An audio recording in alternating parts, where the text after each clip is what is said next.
पुरा काल में आरुणि नाम का एक विद्या विशारद पंडित था। उसके पुत्र का नाम श्वेतकेतु था। एक दिन आरुणि ने श्वेतकेतु से कहा, बेटा, किसी आश्रम में जाकर तुम ब्रह्मचर्य की साधना करो और वेदों का गहरा अध्ययन करो। हमारे कुल की यही परंपरा रही है कि हमारे कुल में केवल ब्रह्मबंधु होकर कोई नहीं रहा। ब्रह्मबंधु यानी ब्राह्मणों का केवल संबंधी, जिसे स्वयं को वेदों को ज्ञान ना हो, अर्थात जो स्वयं वेदों को ना जानता हो। कुमार श्वेतकेतु को एक आचार्य की सेवा में भेजा गया। 12 वर्ष तक वो वहां रहा और वहां से वेदों में पारंगत होकर लौटा। अब उसे अपनी वेद विद्या का बड़ा गर्व हो गया। पिता आरुणि ने एक दिन उसे बुलाकर पूछा, बेटा, तेरे गुरु ने क्या आदेश दिया है?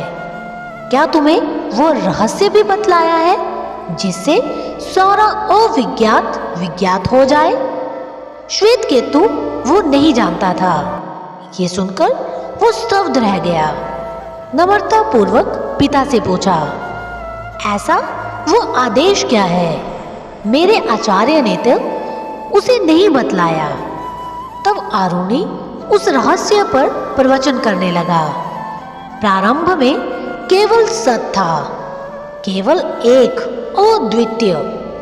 सत से सब कुछ बना है, वो कारण है, और ये सब कुछ, सारा जगत, समस्त ब्रह्मांड उसका कार्य है। बिना किसी कारण के कार्य कोई हो ही नहीं सकता। सत से ही सब कुछ बना है, उसमें से सब कुछ निकला है और उसी में सब लय हो जाता है। श्वेतकेतु को उदाहरण दे देकर आरुणि ने बतलाया, कुछ नदियां पूर्व की ओर बहती हैं और कुछ पश्चिम की ओर, किंतु वे नदियां बनी कैसे? समुद्र से जो भाप उठी थी उसी से वर्षा हुई और वे नदियां बन गई। वो पानी वह बहकर समुद्र में पहुंचा। समुद्र में पहुंचकर उन नदियों का पानी क्या ये जानता है कि अमुक नदी का पानी हूं? सत से जो उपजा वो नहीं जानता कि उसकी उत्पत्ति सत से हुई है। ये बड़ा सूक्ष्म तत्व है। अणु के अंदर जो तत्व छिपा हुआ है उस अव्यक्त को कौन जानता है? परंतु वो है। सत से कौन इनकार कर सकता है? सत्यकेतु, तू वही सत है, तू वही है। मेरी बात को यदि तू ठीक तरह से ना समझा हो तो जा बट वृक्ष का एक फल उठा ला।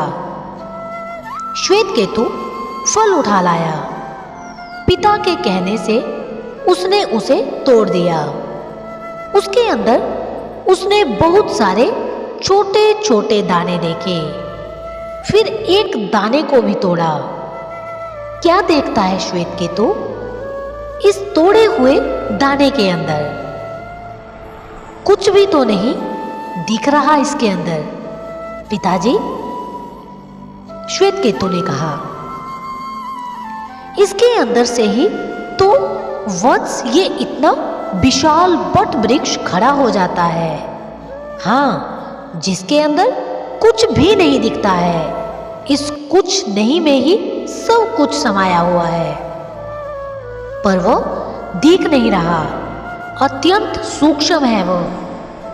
स्थूल उसे पकड़ नहीं सकता श्वेतकेतु।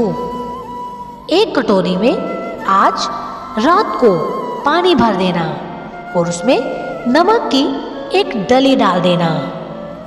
दूसरे दिन प्रातः आरुणि ने पूछा, देख, नमक की वो डली कटोरी में कहाँ पड़ी हुई है? वो तो मुझे नहीं मिल रही है। कटोरी में नीचे से एक चम्मच पानी अपने मुंह में डालकर तू मुझे बता कि वो कैसा है। खारा। बीच का पानी लेकर चख कि वो कैसा है। खारा ही है। और अब ऊपर का पानी मुंह से लेकर बता कि उसका स्वाद कैसा है। ये भी खारा है पिताजी। मैं समझ गया कि नमक की वो डली कटोरी के सारे ही पानी में, नीचे के, बीच के और ऊपर के पानी में मिलकर एकाकार हो गई है, अर्थात एक हो गई है। ये उसके स्वाद से मालूम हुआ, पर वो दिख नहीं रहा है। आरुणि जो समझाना चाहता था अब उसे समझा दिया था, और श्वेतकेतु भी उस बात को समझ गया था।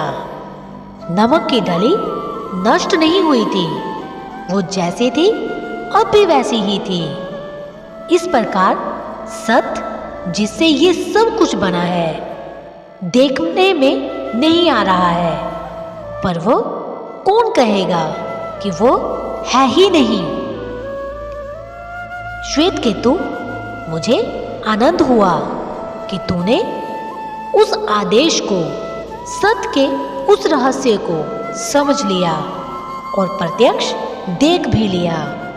दोस्तों, इसी सत्ता के बारे में, इसी ना दिखने के बारे में, इसी निरंकार के बारे में भागवत गीता में एक श्लोक है, नैनम छिदन्ति शस्त्राणि नैनम दहति पावक न चैनम क्लेदन्त्यापो न शोषयति मारुत।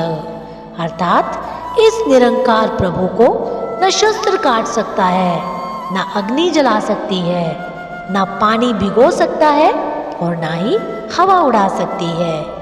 दोस्तों, ये था आज का एक रोचक किस्सा। फिर मिलेंगे नई कहानियों के साथ। तब तक के लिए अपना ख्याल रखना और ऐसी ही कहानियाँ, किस्से सुनने के लिए चैनल को सब्सक्राइब और बेल आइकन को प्रेस करना मत भूलना।